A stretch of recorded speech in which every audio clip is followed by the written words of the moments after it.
Hello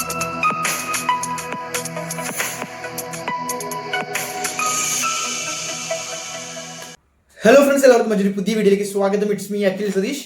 KEAM 2026 എഴുതാൻ പോകുന്ന പരീക്ഷ എങ്ങനെയാകും, അതുപോലെ റാങ്ക് എത്ര കിട്ടുമെന്നൊക്കെയുള്ള ടെൻഷനുള്ള എല്ലാ വിദ്യാർത്ഥികൾക്കും വേണ്ടി ഒരു ഉഡായിപ്പ് ട്രിക്കാണ്. അതുകൊണ്ട് പരമാവധി ഇപ്പോൾ തന്നെ ഷെയർ ചെയ്തോ നിങ്ങളുടെ ഫ്രണ്ട്സിലേക്ക്. അതുപോലെ നമ്മുടെ കമ്മ്യൂണിറ്റി വാട്സ്ആപ്പ് 2026 കീം കമ്മ്യൂണിറ്റിയിലേക്ക് ജോയിൻ ചെയ്യുക. സംഗതി സിമ്പിളാണ് ഗൈസ്. നിങ്ങൾ നമ്മുടെ കമ്മ്യൂണിറ്റിയിൽ ജോയിൻ ചെയ്യുമ്പോൾ അവിടെ 2018 മുതലുള്ള PYQs കീം റിലേറ്റഡ് ആയിട്ടുള്ള കീം മോഡലിലുള്ള അതാത് പാറ്റേണുകളിലുള്ള PYQs ഉണ്ടാകും.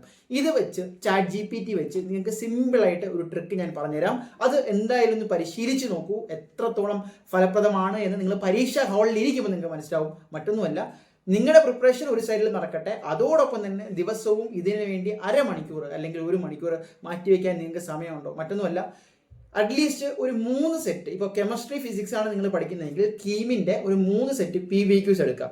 PYQs അത് ഏറ്റവും അവസാനത്തെ 3 സെറ്റ് ആണെങ്കിൽ ഏറ്റവും നല്ലത്. അത് ഈ പറഞ്ഞ പോലെ ChatGPTയിൽ ഡീപ് റിസർച്ച് മോഡ് ഓൺ ആക്കി നിങ്ങൾ അപ്ലോഡ് ചെയ്തിട്ട് 2026 ട്രെൻഡിനനുസരിച്ച് നിങ്ങൾ പ്രിഡിക്റ്റ് ചെയ്യാനുള്ള പ്രോംപ്റ്റ് കൊടുക്കുന്നു. പ്രോംപ്റ്റ് ഇൻ കേസ് അറിയില്ല എങ്കിൽ നമ്മുടെ കമ്മ്യൂണിറ്റിയിൽ അത് നമ്മൾ ലഭ്യമാക്കാം, അത് നമ്മൾ പോസ്റ്റ് ചെയ്യാം. അപ്പോൾ അതനുസരിച്ച് നിങ്ങൾ കൊടുത്തിട്ട് ഓരോ ടോപ്പിക്കിൽ നിന്നും, അപ്പോൾ അത് കൊടുക്കുമ്പോൾ തന്നെ നിങ്ങൾക്ക് മനസ്സിലാകും ഇന്ന പോർഷനിൽ നിന്ന് ഇത്ര പെർസെൻറ്റേജ്, ഒരു 80% ഷുവർ ഷോർട്ട് ക്വസ്റ്റ്യൻസ് ഏത് രീതിയിലാണ് ചോദിക്കുന്നത് നിങ്ങൾക്ക് മനസ്സിലാകും. അതിനനുസരിച്ച് നിങ്ങൾക്ക് തന്നെ എന്ത് ചെയ്യാം, മാനുവലായിട്ട് ഇന്ന ടോപ്പിക്സ് സെലക്ട് ചെയ്ത് അതിൽ നിന്ന് പരമാവധി ക്വസ്റ്റ്യൻസ് ജനറേറ്റ് ചെയ്യാൻ പറ്റും. അപ്പോൾ നിങ്ങൾ 2 എക്സർസൈസ് ഒറ്റ ടൈമിൽ ചെയ്യുകയാണ്. ഒന്ന്, ഞങ്ങൾ ഈ ഇടുന്ന PYQ ലെവൽ ക്വസ്റ്റ്യൻസ് 2018 മുതൽ നിങ്ങൾ സ്വയം പ്രാക്ടീസ് ചെയ്യുന്നു, ഫോക്കസ് ഏരിയ മനസ്സിലാക്കുന്നു. 2, with the help of AI അല്ലെങ്കിൽ ChatGPTയുടെ ഹെൽപ്പോട് കൂടി നിങ്ങൾ എന്ത് ചെയ്യുന്നു, ക്വസ്റ്റ്യൻ പാറ്റേൺ അല്ലെങ്കിൽ കൈൻഡ് ഓഫ് ക്വസ്റ്റ്യൻ നിങ്ങൾ ഓരോ ടോപ്പിക്കിൽ നിന്നും പ്രെഡിക്റ്റ് ചെയ്യുന്നു. അത് പരമാവധി നിങ്ങൾ എന്ത് ചെയ്യുന്നു, ആൻസർ ഉൾപ്പെടെ പ്രാക്ടീസ് ചെയ്തുകൊണ്ട് പോകുന്നു.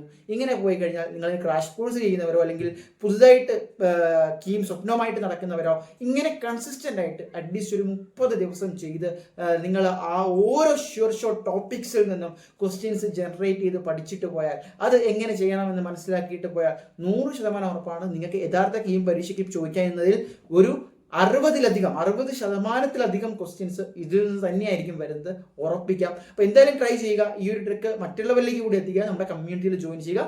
മറ്റൊരു വീഡിയോ ആയിട്ട് കാണാം.